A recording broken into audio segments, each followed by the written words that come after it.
Our interview this afternoon is with Joseph W.C. Daniels. Goes by Joe. Joe was born in Brooklyn, New York, October of 1929. He served in the United States Navy from November of 1950 through August of 1954. His highest rank attained was Corpsman Second Class. This interview is conducted at Burleson, Texas on Thursday, November the 18th, year 2010. My name is Dale Dexheimer. I'm not related to Joe.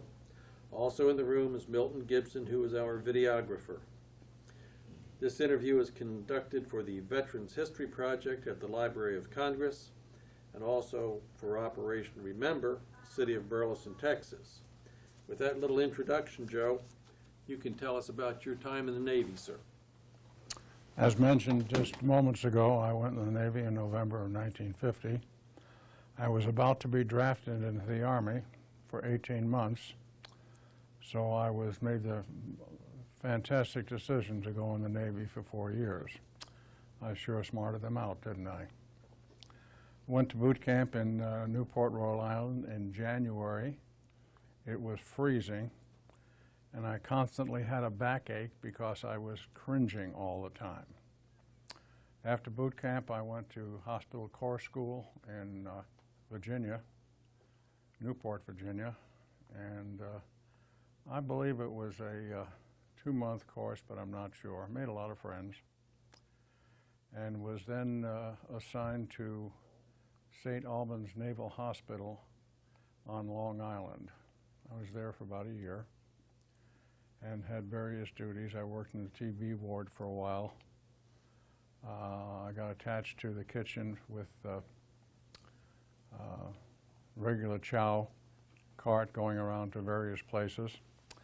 I can remember that I was on duty on Thanksgiving Day, and that's the only day, Thanksgiving, I can remember that I didn't have Thanksgiving dinner because I kept picking at the chow cart all day. Sometime in January, I was transferred to the USS St. Paul CA-73. It was a pretty good sized ship. It had 3 doctors, 1 dentist, and about 12 corpsmen. About the 3rd day I was aboard, we went to general quarters, and I had never been to general quarters. I had no idea what the noise was. Bing, bing, bing, bing. I didn't know what it was. So I was standing in line at the chow line at the time, so I figured the best thing to do was go back to sick bay, and I did. What had happened is that of the 3 10-inch guns that were forward deck, somebody did not dog the doors the hatches in between, and there was a misfire, and it exploded into the chamber, and all 30 people in each area were either burned to death or asphyxiated. It was pretty gross. People's faces were burned off, ears were gone. It was an entirely new experience for me. I guess what I was assigned to do is to inventory, by way of dog tags, who the people were. And a day or 2 later, the bodies were transferred to the USS Haven, which is a hospital ship. The rest of the time on the St. Paul was just ordinary, boring day after day. On, it was probably around the 52, we were in Wonsan Harbor, shelling Korea, day after day after day after day. And Sunday came along, and it was Easter Sunday, and I thought, surely they're not going to go to general quarters on Easter Sunday. And certainly at 8 o'clock on the button, they did. They went to general quarters. And everybody just sat around at their general quarters station, and the guns went off shelling the shore. Out of pure boredom, I went down to the galley and comshawed about 3 dozen raw eggs, and brought them up to the operating room and cooked them hard-boiled in the autoclave. When they were cool, I took them to the lab and colored them, various colors. I still have a picture of them, a photograph of them, in a battle helmet with all these colored eggs in it. I then went around to various stations giving out Easter eggs. It was kind of fun for me, and I had heard several times after that that my Easter egg distribution really made their day. There was a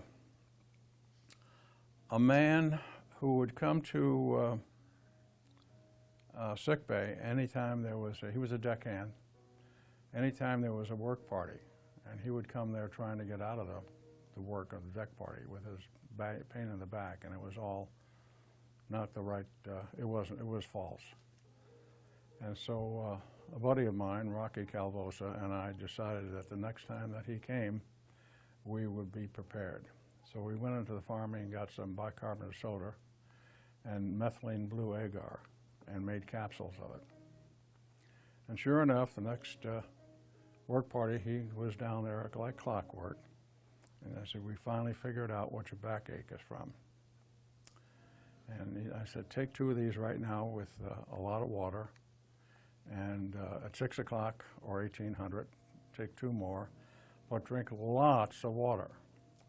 And so he took the 2 that we gave him, and I gave him 2 more to take off. And he did as he's supposed to do. He drank lots and lots of water. And about 1400 came back, wide-eyed as could be. He says, "I was pissing green." And oh my God, this is terrible.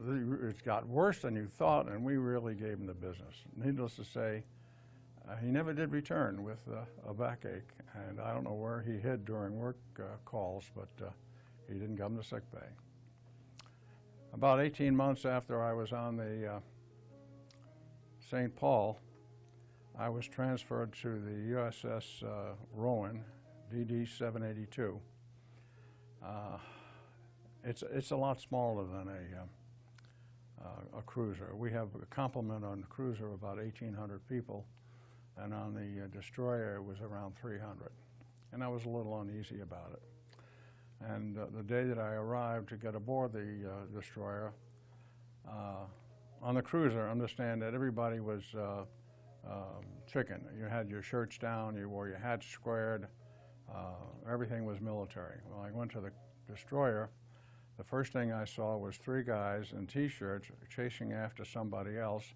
They finally found him, got a hold of him, and ripped his shirt off, and I thought, oh my God, I got a bunch of pirates here. I was really apprehensive, but that was really good duty for me because I was the only corpsman aboard the ship, and so I pretty much made my own hours. I'm very interested in photography, and so I had some photography development equipment, which I developed my own pictures. And word got around that I was doing this, and so before I knew it, I had a photography development business going on, developing and printing pictures. I don't know when it was, but the executive officer gave me an aerial camera and said, "You're the ship's photographer. You just volunteered." And I said, "Yes, sir." One time we were in Wonsan Harbor again, and we had shelling something, I guess the shore, and the Koreans were shooting back, and there was a gunnery station. I was topside, gunnery station was hit, piece of shrapnel came right towards me. It clipped my arm, made it bleed. So I guess I'm wounded, but I didn't know so. And I took care of the wounded people and got them ready for transfer, and I did, by coincidence, they were transferred to the St. Paul. And a few days later, I got I guess a commendation. I'm not sure what it was, but it was a note from a doctor aboard that I knew, Dr. Clifton, complimented me on the way I had taken care of the wounded people. I never applied for a Purple Heart because these guys that were hit really were hit, and I got a scratch, and I didn't feel I deserved it. I still don't. I got out in August of 11th of 54. I was let out a little early so that I could go to college. I thought that was very considerate. That's about my experience in the Navy. It was a nice memory. I've made some friends, and still today, after 60 years, I still write, and he still writes to me, one of my buddies. He lives in New Jersey, and I'm in Texas. That's all I have to say. It's a lot in 8 or 10 minutes. I was on DD 707 and DD 775, so I know about the Rowan, The Rowan, R-O-W-A-N. R-O-W-A-N. Okay. Going back, grew up in Brooklyn. Military history in the family, Joe? My brother was in the Navy during WW2.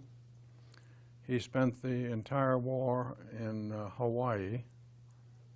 Tough job, but somebody has to do it. Well, if he was there on December 7th, it wasn't a very good day. Doing a thing called degaussing. What it is, as far as I know, is demagnifying ships so that if torpedoes came fairly close, they weren't attracted to the ship. My father was in the Navy, I think in World War I, but I don't know much about him. Those two influenced your decision to go? Yeah, very much so. Okay. You went to Newport in January, I think you said? I was there in January. I went there in November, Okay. but I was still there in January when it was very bitter cold. I went in October and left the end of February. And I was probably in the same barracks you were in. They were World War II barracks that I was in. Mm-hmm. There was snow on the rack sometimes in the morning. So, your boot camp, teach you how to march? Teach me how to march. Seamanship? Not much that I can remember, although we had swimming lessons diving off a platform as you would if you heard abandoned ship. Do you know what they paid you when you first went in, Joe? No idea. I would imagine you were seaman deuce. Yeah? Wasn't much, though. No. Okay.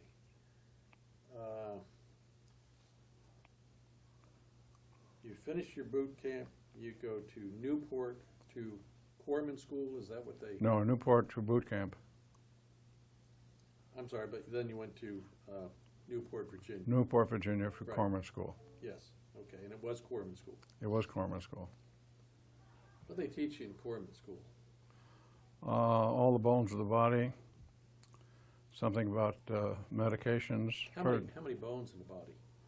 210, I think, or something to that Something effect. like that. And you had to know, you had to name each and every one? Well, you cover 4 or 5 just by saying phalanges, Okay. which is the fingers. And if you're going to talk about femur, there's 1 femur and 2 femurs, so you get a 2 and 1 there. And there's a lot of different spines, so you just count them up. They were big on first aid, resuscitating from drowning. Gosh, this was 60 years ago.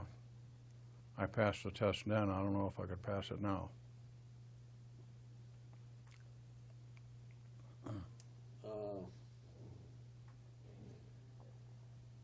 You were a seaman first when you got out of Corpsman School? Yeah, 3 stripes, No crow? no crows. Okay.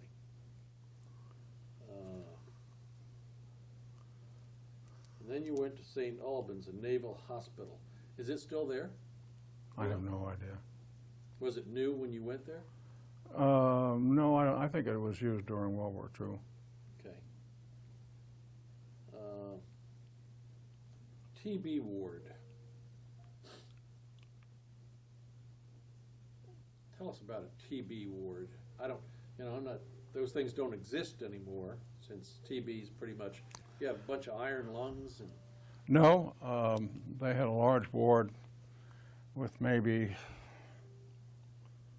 I don't know, 24 beds in an open area. And then 2 or 3 private rooms for more advanced cases. Supposed to wear a mask when you went in there, and I did. I can't remember much about it except that there was a patient there named J.R. Rhodes. And I asked him what the J.R. stood for, and he says, that's it. And I never heard of anybody not having a first name. And he was building a model of the Queen Mary, really doing a nice job. He was eventually discharged, and I believe he went back to Virginia, where he lived.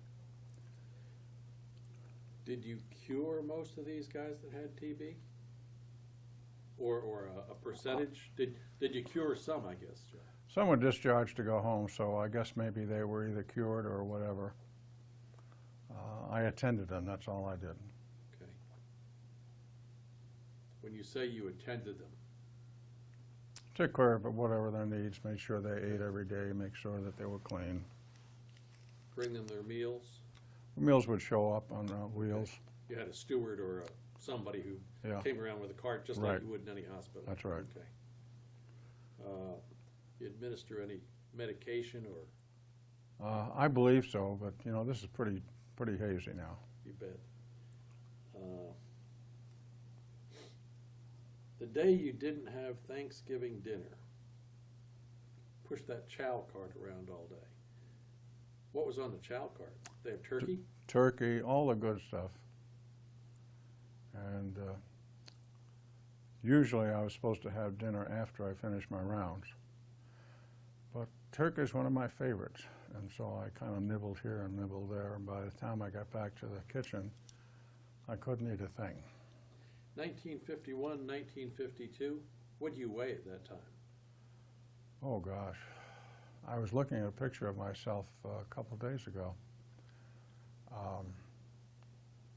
I was pretty thin. I would say You- probably around 140, I'm just guessing. You're, what, 5'8", 5'9", Yeah, something like that? 5'9". I have here a picture of my buddy Rocky, to whom I still write. Uh-huh. And we met originally in hospital corps school. Okay. And he and I went to the same high school in Brooklyn. We didn't know each other then. And he and I went to the same skating rink in Brooklyn. But we became pretty good friends in St. Albans. Were you a big-time roller skater? No, but he was. He was. He was great, picking up girls, great. That's where I was going with it. That's right. Roller rinks are a thing of the past, but Yeah. As a teenager, as a high schooler, and after, you spent a lot of time or a couple nights a week at the roller rink? Yeah, And the primary reason you went there was because the girls went there? that's right. Okay. What, were you married when you were in the service, Joe? I got married halfway through. Halfway through? Okay.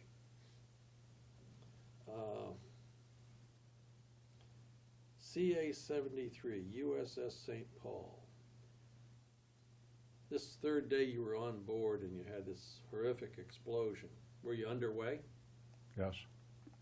We were in Wonsan Harbor bomb shelling. Okay.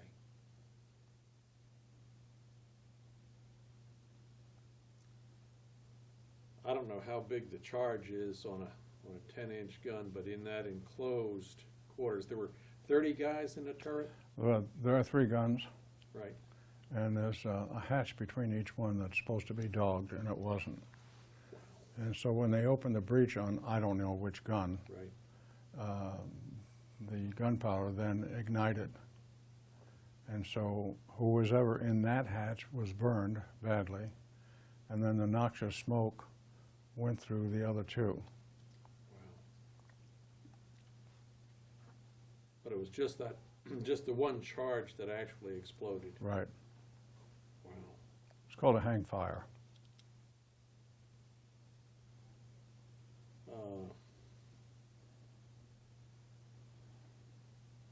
It just, It was a big Terrible. deal. It was a big deal in the newspapers back home, and all Yeah. people I knew read St. Paul, and of course they figured I was gone. well, it's a little consequence, but there's a gunnery officer somewhere that, I don't know if they ever court-martialed anybody, but not having those hatches dogged was a big, big deal. Oh yeah, big mistake by all means. You mentioned St. Paul, 1,800 guys on board, That's about what I think the compliment was. and you had, I think you said 3 docs, 1 dentist, 2 doctors, 1 dentist, okay, and probably a dozen corpsmen. Corpsman. We had an operating room, sick bay, an isolation room. Operating room. They do generally just accidents on board, something like the explosion in the turret, but maybe a minor deal. I don't know what they did in there. I was Said never. broken bones, Oh well, you have to appendicitis. probably.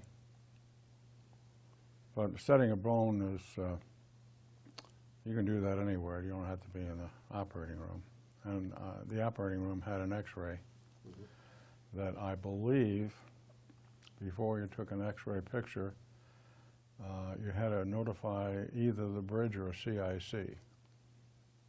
I'm not sure which. Because of the interference with the electronics, Right. radar, etc. We had a chief radioman that we heloed off one time because he had appendicitis when I was on tin can.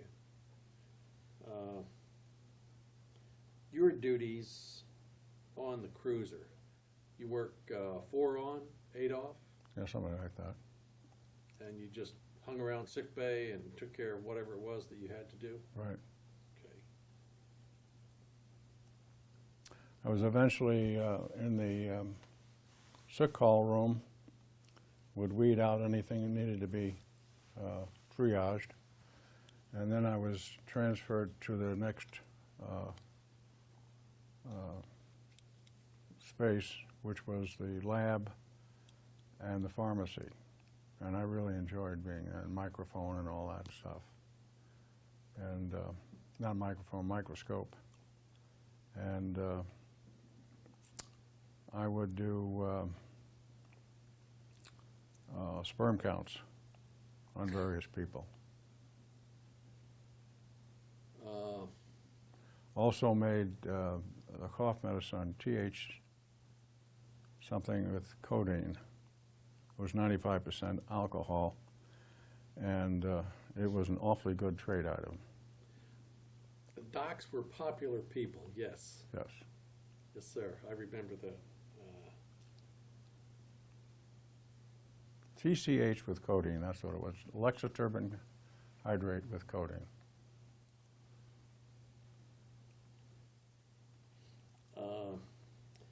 When you went over to the destroyer, you go from 1,800 folks to 300. You are the doc.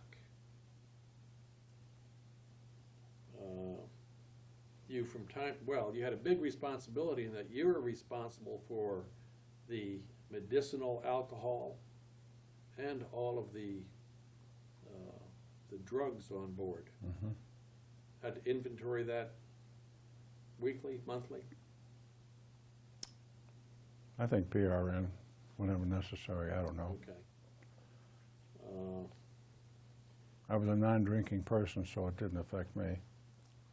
Did you from time to time administer medicinal alcohol?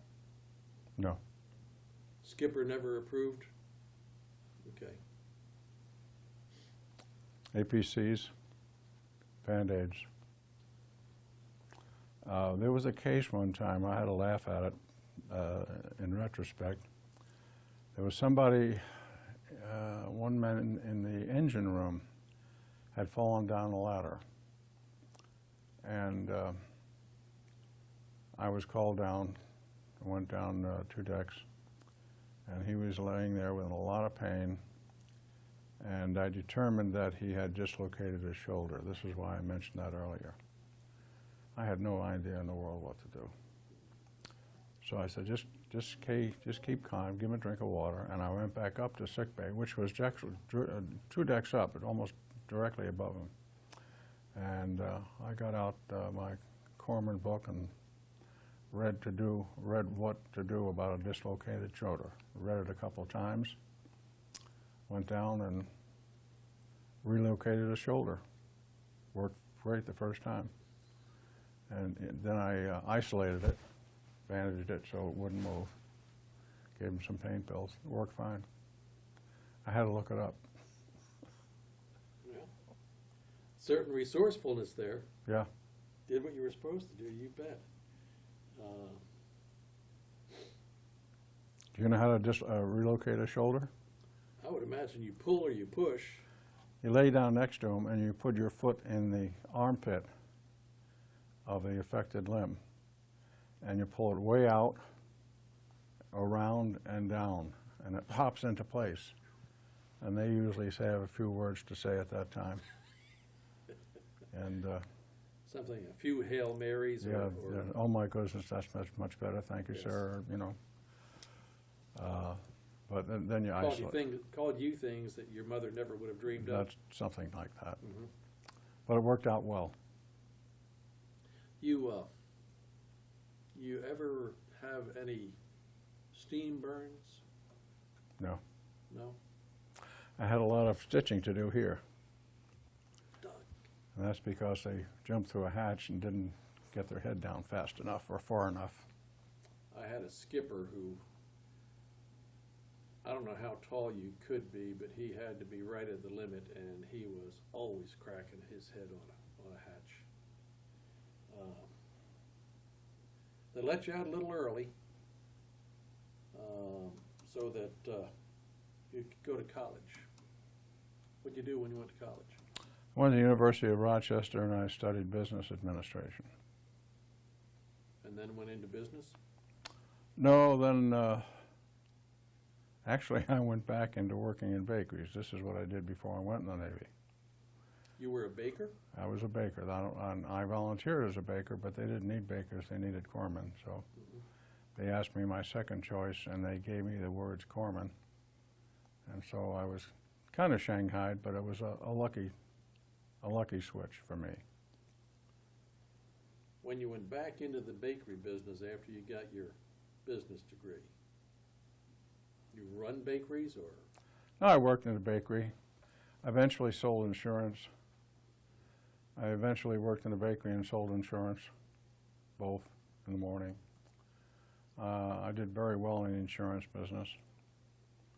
I remarried and moved to Texas in December 17th, 1968. Wow, been here a long time. Mm-hmm. You remarried. You got married while you were in the service. Right. You have children?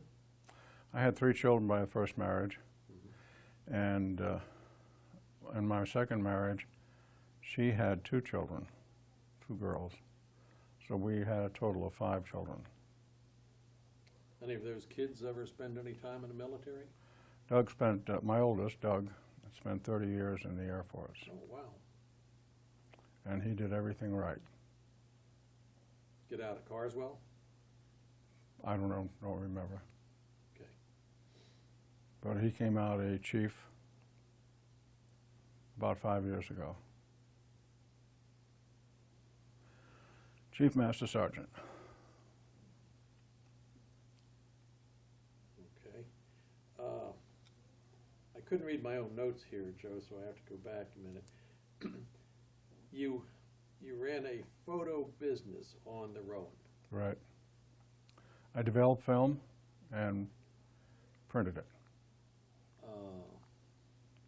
And you took in greenback dollars for Yeah. these services using the Navy's space and the Navy's chemicals. That's, well, my chemicals. Your chemicals, Navy space. Right, And then one day the XO shows up, I think you said it was the XO, the executive officer. right, Hands you a camera and says, you're the ship's photographer. right.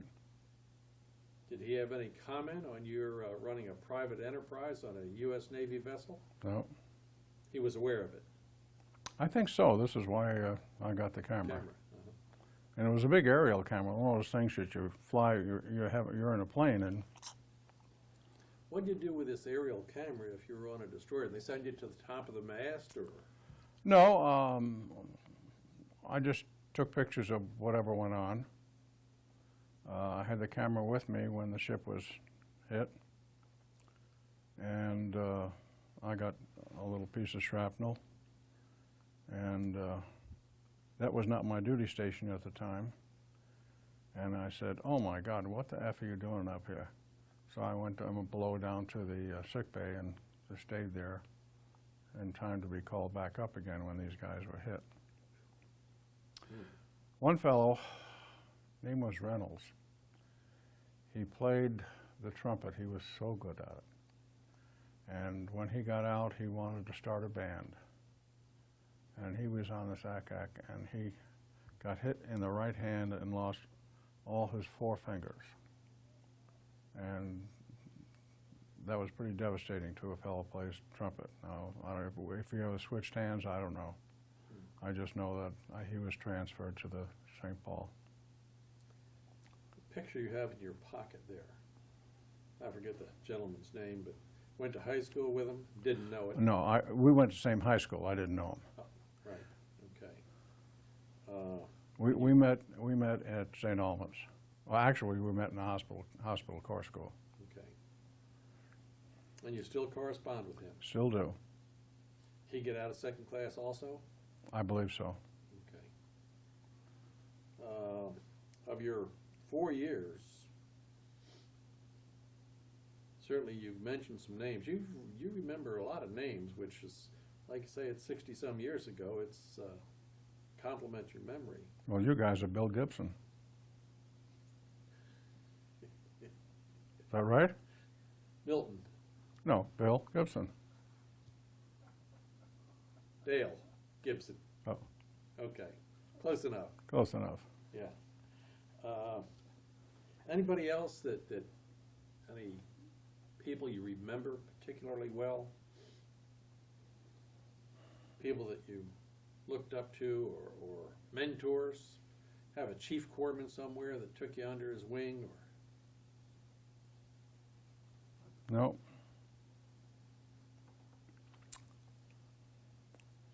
There was a fellow aboard the destroyer. I didn't know him very well.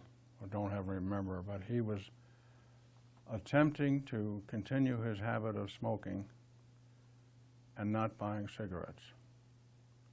And he bummed cigarettes from anybody that would give him a cigarette. Now, cigarettes were 7 cents a pack, so that's no big deal.